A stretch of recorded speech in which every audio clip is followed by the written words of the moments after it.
Sejam todos bem-vindos aqui à nossa primeira aula do curso História no Lar. Esse vai ser um curso gratuito para famílias educadoras de história.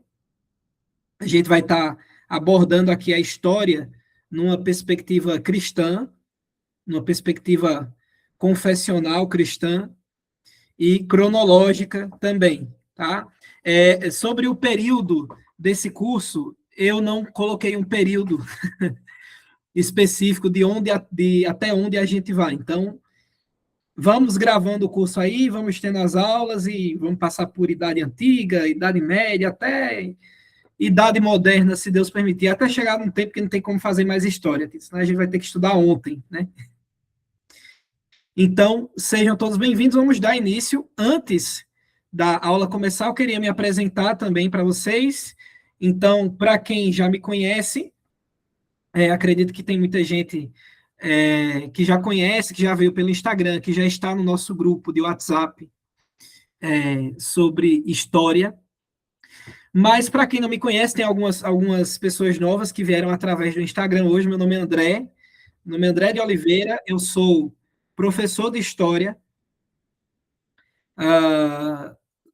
Tenho a minha especialização, tenho corrido atrás de me especializar, inclusive é tema do meu TCC. O culto a Maria. Então, eu estudo o desenvolvimento do culto a Maria, o cristianismo antigo, eu sou pesquisador nessa área. Sou escravo de Jesus, essa é a principal característica minha, essa é a minha principal característica. De Caruaru, estou morando aqui em Campinas atualmente. Sou cristão reformado, de tradição reformada continental, membro aqui da Igreja Reformada em Campinas. E sou casado com Emily, a gente aí, nós vamos descobrir ainda de quem nós somos pais, né? Se é do Crisóstomos ou da Blandina. Então, estamos aí nessa fase de gestação, não sabemos ainda o sexo do bebê. Mas já somos pais, de qualquer forma, né? Porque já é uma vida que está no ventre da minha esposa. Também eu sou graduando em História pela FABAT, a Faculdade Batista do Sul, e tenho pesquisado o cristianismo antigo, como eu já mencionei, o culto a Maria, tenho me especializado e estudado bastante educação clássica para passar para as crianças e os pais educadores, e administrador da página História com André, lá no Instagram. E hoje, o tema da nossa aula é justamente o que é a história, né? A gente vai passar por toda essa parte introdutória, que é muito importante, e eu tenho quase certeza que se eu perguntar para alguém, ou se você já recebeu essa pergunta em algum momento na sua vida, o que é que a história estuda? Afinal de contas, qual é o objeto de estudo da história? Muito provavelmente a resposta, logo de cara, foi o passado. Então, quando a gente pensa em história, a gente pensa no passado, no estudo do passado. Mas eu sinto informar que esse não é o objeto de estudo da história. Por quê? Porque o passado passou. Não tem como a gente pegar o passado e colocar ele no laboratório. Não tem como eu pegar o passado e colocar aqui no meu escritório e fazer perguntas ao passado e colocar o passado em um microscópio e fazer um experimento científico com o passado. Isso é impossível. Por quê? Aí a gente está falando do próprio tempo, não é isso? Então é algo que o que passou está lá atrás, a gente não consegue voltar, não conseguimos trazer o passado para o presente, não conseguimos viajar no tempo, a não ser que algum dia aí alguém invente um DeLorean, né? Aí você entra lá no carrinho e volta, quem já assistiu De Volta para o Futuro vai entender a referência. Então, não tem como a gente voltar no tempo. É impossível voltar no tempo. Tá? Faz parte das leis que Deus escreveu. Então, se a história ela não estuda o passado, o que é que ela estuda? Ela estuda o ser humano. Porque, diferentemente do passado, que é algo até além daquilo que a gente pode conceber, pode entender, de certa forma, que é o tempo, Diferentemente disso, o ser humano, ele deixa rastros. O ser humano, ele deixa pistas. A gente vai entender porque eu estou falando pista daqui a pouco. O ser humano, ele deixa coisas que, a partir dessas coisas, a gente pode sim colocar num laboratório, num escritório, questionar, estudar e chegar a determinadas conclusões. E como é que o ser humano é capaz de fazer isso? Ele só tem essa capacidade porque ele é criado à imagem de Deus. Veja, não existe história de peixe. A gente não faz um estudo da civilização do Nemo. A gente não faz um estudo da civilização de um passarinho. O passarinho que existe hoje, o pardal que tem hoje, é o mesmo tipo de pardal que tinha na época de Jesus. Não teve nenhum pardal até hoje que escreveu um livro, que fabricou uma roupa, que pintou um quadro. Não é verdade? Então, o ser humano, ele só tem essa característica de fazer história porque ele é feito à imagem de Deus. E o que significa ser feito à imagem de Deus? Significa que existe uma parte de Deus em nós. Nós temos uma parte especial de Deus, que o Senhor nos deu. Certo?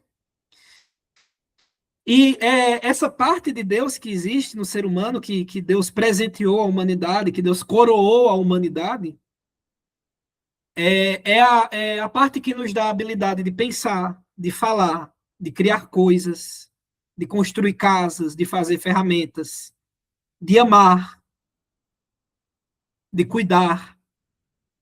Então, tudo isso que a gente tem, isso é inerente, isso faz parte do ser humano.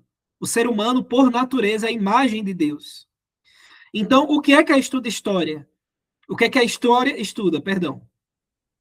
Não é o passado, mas é o ser humano em seu tempo, o homem em seu tempo. Esse é o objeto de estudo da história. É o próprio ser humano na sua época, na sua era, nos seus anos, no seu tempo. E como é que isso é possível? A história, ela é estudada através das fontes. Então, percebam que é uma progressão. Nós temos um ser humano que é feito à imagem e semelhança de Deus, dotado de inteligência.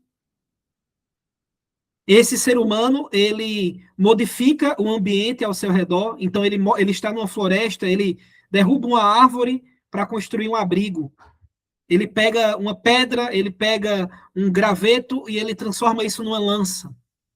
Ele pega a tintura que ele encontra nas flores, ah, nas lulas, né? A tintura preta das lulas que ele caça, e ele pinta um quadro. Então, o ser humano dotado dessa inteligência dada por Deus, ele modifica o ambiente ao seu redor, e a partir disso, nós conseguimos estudar como era a vida na época em que esse ser humano viveu, como era o mundo na época em que esse ser humano viveu. Então, nós estudamos a história a partir das fontes. O que é uma fonte? Qualquer coisa. Qualquer coisa que um ser humano produziu é uma fonte histórica automaticamente. Um desenho que você faz hoje em dia, que sua mãe, seu pai compram um caderno de desenho, você vai lá, faz lá um dinossauro, um castelo, um navio, você está produzindo uma fonte histórica.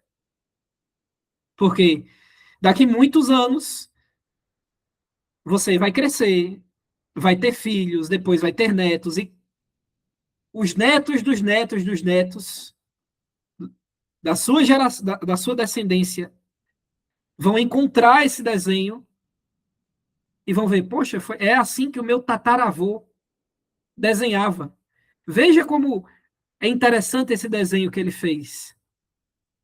Veja o tipo de tinta, o tipo de lápis de cor que ele usou na época. Certamente a forma como as crianças desenham hoje vai ser muito diferente da forma que as crianças desenharão daqui 200 anos, provavelmente. Então, tenham em mente que tudo que vocês fazem, que vocês produzem, é uma fonte histórica, certo? Então, nós entendemos o passado, nós aprendemos sobre o passado a partir dessas fontes. Nós temos aí no material exemplos de fontes: livros, quadros, roupas, ferramentas, objetos. Então, as fontes históricas, elas não são só os livros históricos das grandes narrativas históricas, das narrativas dos reis, dos registros dos reis, dos príncipes, dos políticos do passado, mas qualquer coisa é uma fonte. Não existem fontes oficiais na história. A fonte, a maior fonte de todas, em determinados assuntos. Claro que nós temos a Sagrada Escritura, que aí a gente tira dessa lista, né? Porque eu estou falando de fontes não inspiradas, tá bom? Mas tenham em mente isso. As fontes, elas são o mais próximo que nós temos de uma máquina do tempo, porque elas atravessam os períodos, entende? Então, como a gente não tem como entrar num DeLorean, numa máquina do tempo, e voltar lá para o ano, sei lá, de 1054, para saber como foi realmente os debates lá das igrejas de Constantinopla e de Roma se separando, a gente vai ter que ficar com as fontes históricas, os textos que nós temos da época e as pinturas, os ícones, as referências, tá? Então, qualquer coisa feita por um ser humano se torna uma fonte histórica e o objeto de estudo da história é o homem em seu tempo. Coloquem essa frase em vossas cabeças. Objeto de estudo da história é o homem em seu tempo.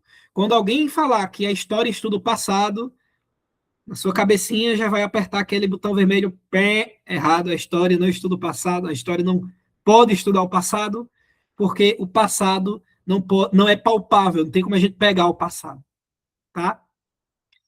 Então vamos continuar. Então a gente entendeu agora o que é que a história estuda, correto? Todo mundo pegou isso aí. Agora, o que é que faz um historiador? Nós temos o objeto de estudo da história, nós temos o historiador. O historiador, ele vai ser um detetive. Então, eu não sei se na casa de vocês já tiveram contato com as histórias de Sherlock Holmes, que é a figura máxima de detetive que nós temos. E o historiador, ele não está tão distante do Sherlock Holmes. Porque o historiador, ele é justamente esse detetive. Esse detetive que, a partir das pistas, vai desvendar um mistério. E aqui nós chegamos ao conceito que nós vamos chamar de história-problema. Então, toda tese histórica, ela surge a partir de um problema. O historiador, ele vai levantar o problema e ele vai tentar resolver.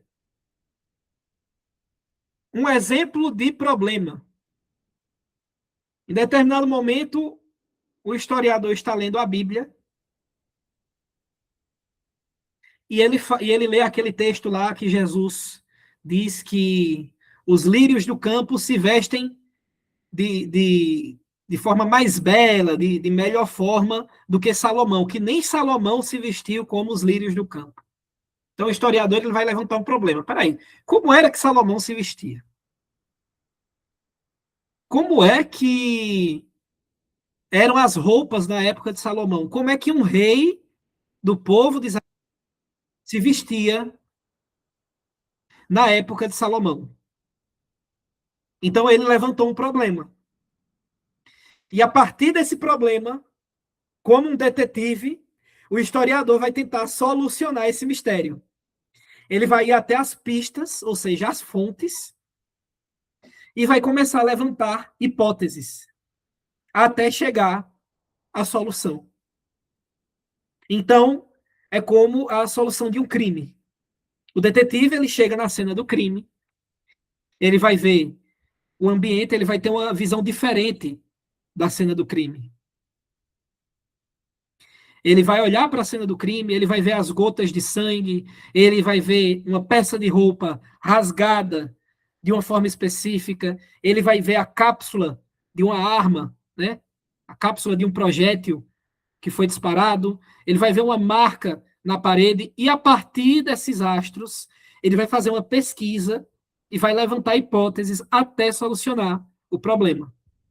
Então, o historiador, ele analisa cuidadosamente as fontes. Ele vê todas as fontes que nós temos, que se tem disponíveis, e analisa elas cuidadosamente, como se fosse o detetive com a sua lupa, investigando, olhando os detalhes.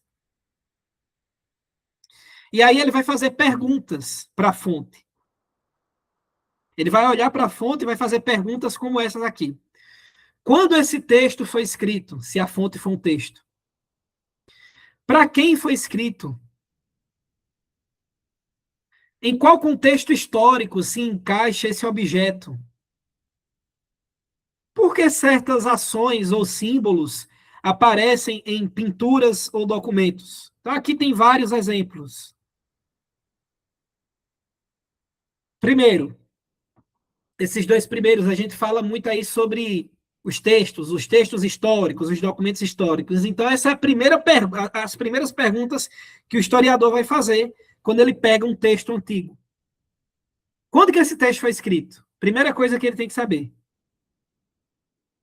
Porque a partir do momento que ele sabe quando aquele texto foi escrito, em qual ano, em qual momento na linha cronológica da história aquele texto foi produzido, ele vai saber o contexto político, geográfico, filosófico, histórico daquela época. Para quem esse texto foi escrito? Em outras palavras, qual é o público que esse texto foi escrito? Vocês sabiam que as cartas que nós temos lá do apóstolo Paulo na Bíblia, elas são endereçadas a públicos diferentes, a igrejas diferentes. Por isso que cada carta que o apóstolo Paulo escreve, ela trata de temas diferentes. Agora, imagine uma pessoa querer ler a carta que foi escrita para a igreja de Corinto sem saber disso. Sem querer saber qual era a igreja de Corinto. Sem querer saber quais eram os problemas da igreja de Corinto. Ou uma pessoa querer ler a carta aos Efésios pensando que foi escrita aos Tessalonicenses. Então, a primeira coisa que o historiador vai se perguntar quando se trata de textos antigos é justamente isso. A mesma coisa se aplica, de certa forma, para objetos. Então, nem sempre nós vamos ter textos. A gente vai ter brinco, a gente vai ter anel, vai ter roupa, vai ter pintura. E aí a gente chega nessa pergunta. Por que certas ações ou símbolos aparecem em pinturas e documentos? Se vocês pegam aquelas pinturas antigas dos cristãos lá da Idade Média, vocês vão ver que quando eles vão representar algum cristão, algum santo, geralmente ele tem um símbolo com a mão, como este daqui. Esse símbolo ele tem um significado. Não é por acaso. Certo? Então, existem vários símbolos, vários gestos que essas pinturas antigas trazem que têm significado, que têm contexto. E o trabalho do historiador vai ser justamente pegar tudo isso e encaixar nesse raciocínio que ele está fazendo. E aí é o que a gente vai ter, é onde nós chegamos nos bons historiadores. O bom historiador ele vai buscar a verdade. Ele vai estudar as pistas com objetividade. Então, ele vai estar disposto a chegar na conclusão mais verdadeira possível. Certo?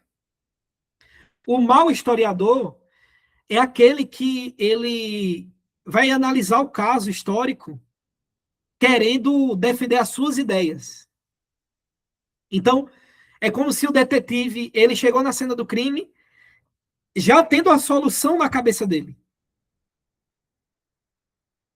Ele não está disposto a ir lá, pegar as fontes, as pistas, e de forma detalhada, pesquisar, estudar, levar para um laboratório. Não, ele já quer, ele já tem um culpado na mente, e agora ele vai fazer as pistas falarem por ele e não por si próprias.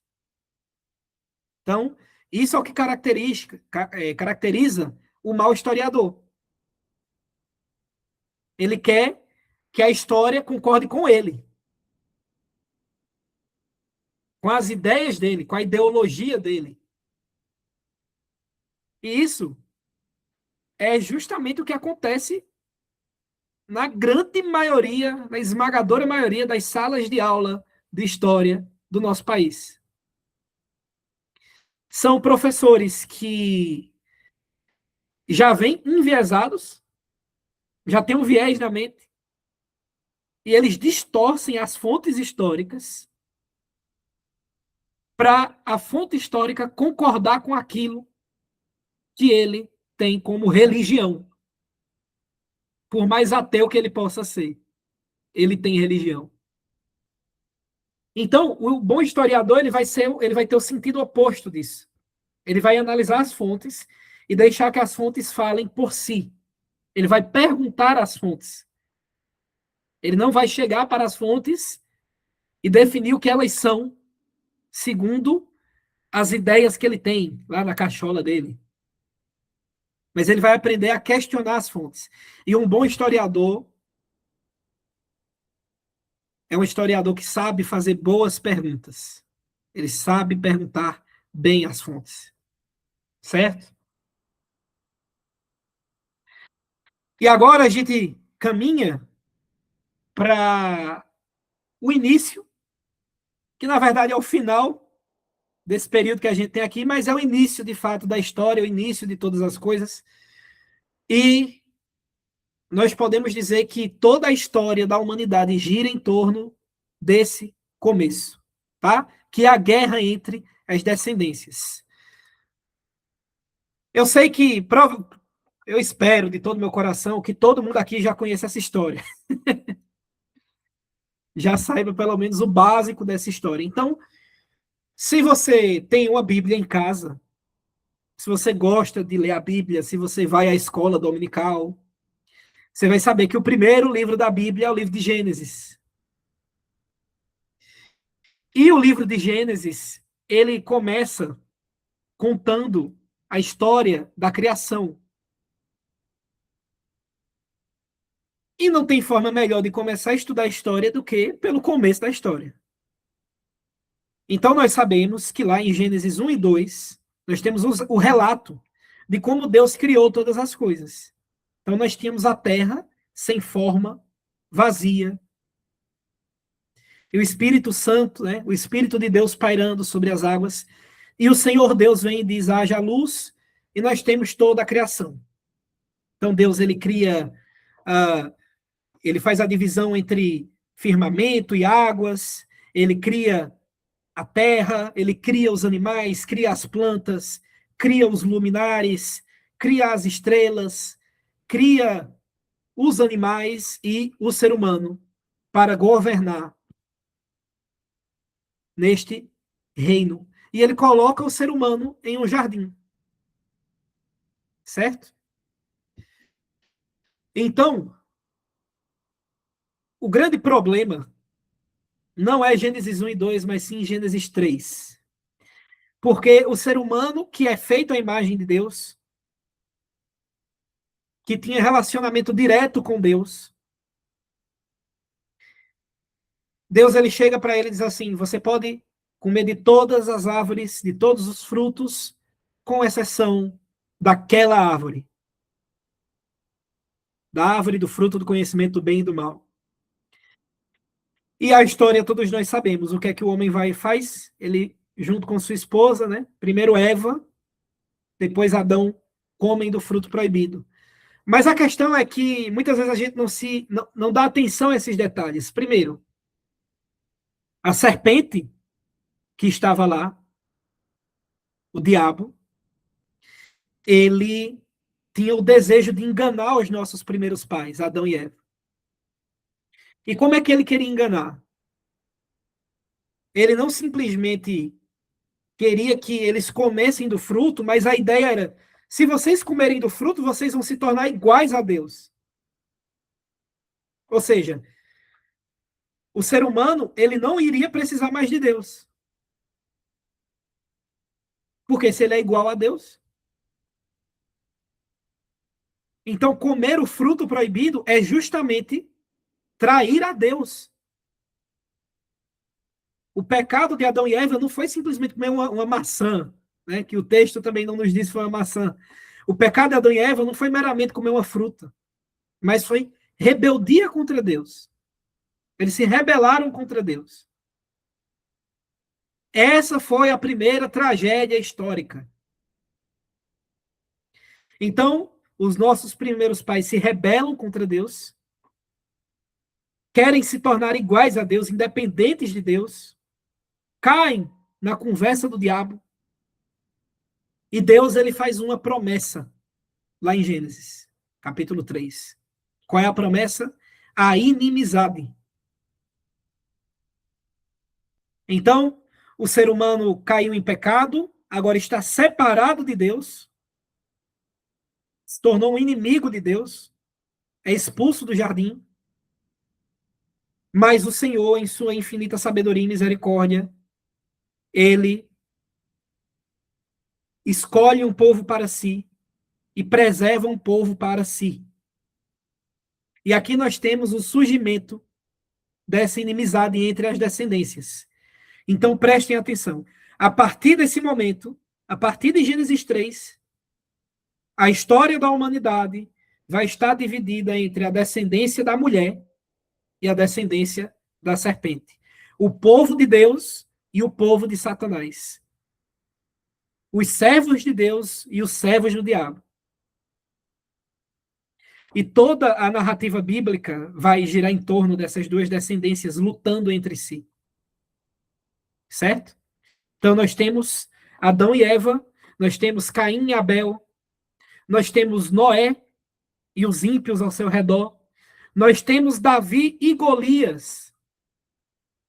Uma curiosidade, se você pegar o texto de Davi e Golias, da luta, né, entre Davi e Golias, nós vamos ver que o texto bíblico vai dizer que a armadura de Golias tinha escamas.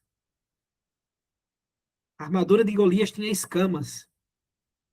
O que é que tem escamas também? Uma serpente.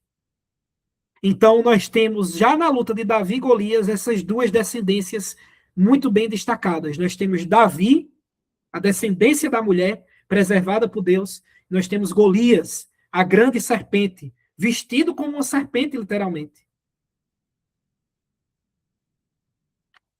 E o Senhor aqui, ele faz uma promessa. Ele promete que a descendência da mulher, o descendente da mulher, melhor dizendo, o descendente da mulher, esmagará a cabeça da serpente. Então, se nós podemos resumir toda a história da humanidade até hoje, até o dia 10 de junho de 2026, nós podemos resumir nessa grande luta entre o povo de Deus, que hoje nós chamamos ele de igreja, a igreja de Deus, e o mundo de Satanás. A história está sempre nesse ciclo. Então, Deus preserva a sua igreja, alimenta a sua igreja, cuida da sua igreja.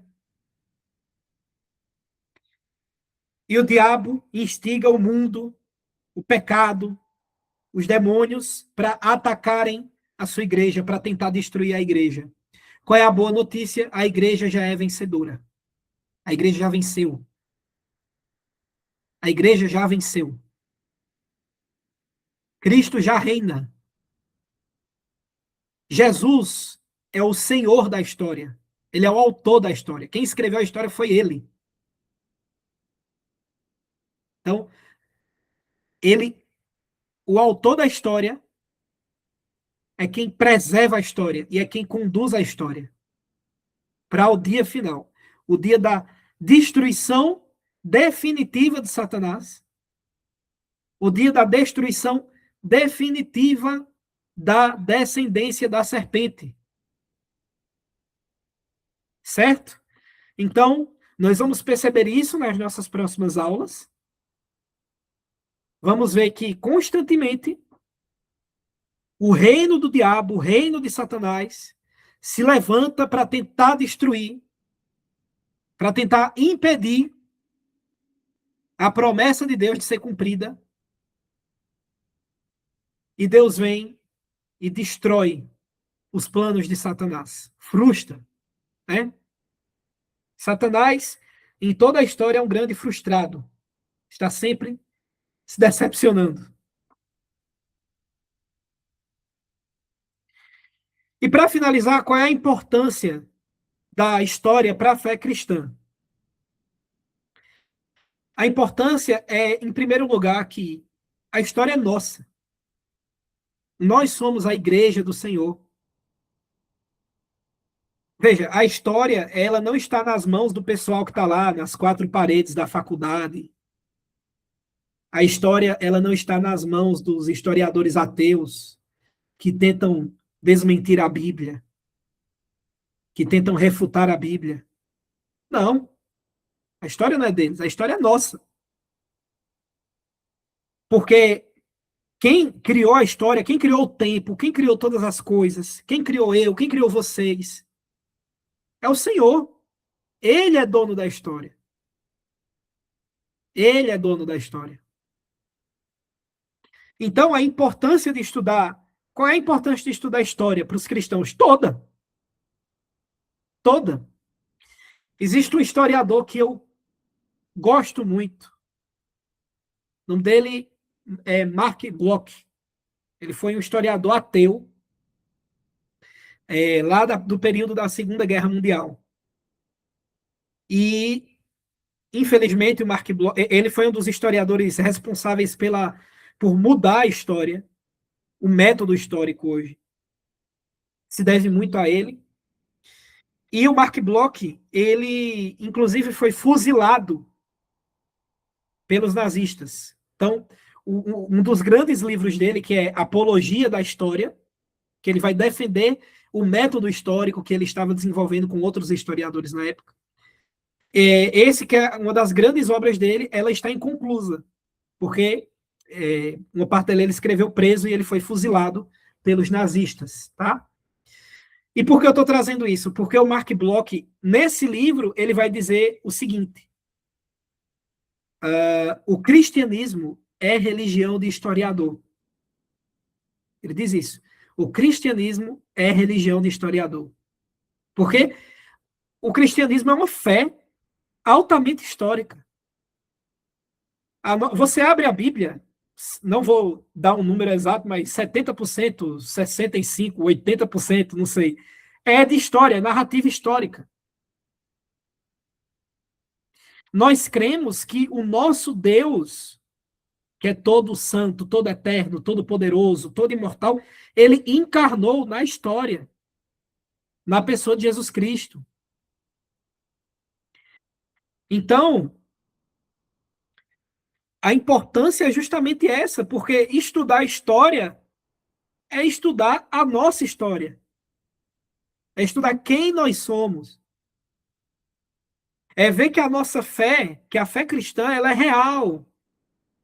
Ela é baseada em fatos, em acontecimentos históricos que aconteceram de verdade. Compare a religião cristã com as outras religiões. Compare o nível de segurança histórica que nós temos da nossa fé, de personagens reais, de locais reais, de datas reais, de acontecimentos reais. Tá? Então, estudar a história vai ajudar o cristão a entender melhor a sua própria fé.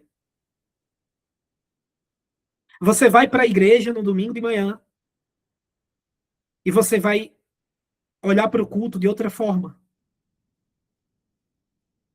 Se você é de uma igreja reformada, você vai saber por que o culto reformado é desse jeito, a partir da história. Se você é de uma igreja batista, você vai saber o que significa ser batista, porque você estudou a história da igreja batista. Porque você conhece a história da igreja. Você vai olhar para o mundo ao seu redor, vai olhar para os ataques que a descendência da serpente joga na igreja, e você vai saber refutar. Você vai saber o que é mentira e o que é verdade. E por último, a história ela mostra que Deus ele sempre cuidou da sua igreja. Ele sempre cuidou da sua igreja. Desde o momento mais simples, lá no comecinho de Gênesis, até as grandes catástrofes, os grandes desastres, as grandes vitórias, as grandes decepções. Deus cuida da sua igreja. Ele cuidou, ele cuida e ele cuidará. E a gente só consegue ver o cuidado de Deus para com a sua igreja a partir da história. A gente só vai saber como Deus cuidou da igreja do passado se a gente olhar para o passado através das fontes que o passado nos dá e ver que, veja quantas desgraças a humanidade sofreu. Veja a Segunda Guerra Mundial. Veja a teologia liberal surgindo na Europa. Veja as perseguições que o cristianismo sofreu no século III, com o imperador Diocleciano, em que as igrejas eram queimadas, os livros cristãos eram queimados, os bispos, os pastores, os presbíteros, os diáconos, os líderes cristãos, os crentes eram castrados, eram cegos, tinham braços amputados, e mesmo assim a igreja prevaleceu. Deus cuidou da sua igreja, Deus foi fiel à sua promessa. E a cabeça da serpente, de muitas formas, tem sido esmagada todos os dias. Satanás tem se decepcionado todos os dias. Porque Deus é fiel na história. Deus ele tem o domínio da história, meus irmãos. Ele escreveu a história. Não tem nada que escape desse domínio. Então eu espero que esses sejam bons motivos para vocês estudarem história. Certo? Nossa aula vai ficar por aqui. Eu vou fechar essa gravação. Então, você que está assistindo, seja muito bem-vindo a esse curso. No link aqui na descrição vai ter o nosso grupo de WhatsApp. E lá no grupo de WhatsApp você vai ter acesso a esse material, esse slide que nós estudamos aqui. Quem está aqui no ao vivo, essa é a vantagem de fazer parte do ao vivo, eu vou dar 5 minutos fora da gravação para fazer alguma pergunta, levantar alguma consideração, se quiser, tá bom? Então, um abraço para você que está aí nos assistindo e até a próxima aula.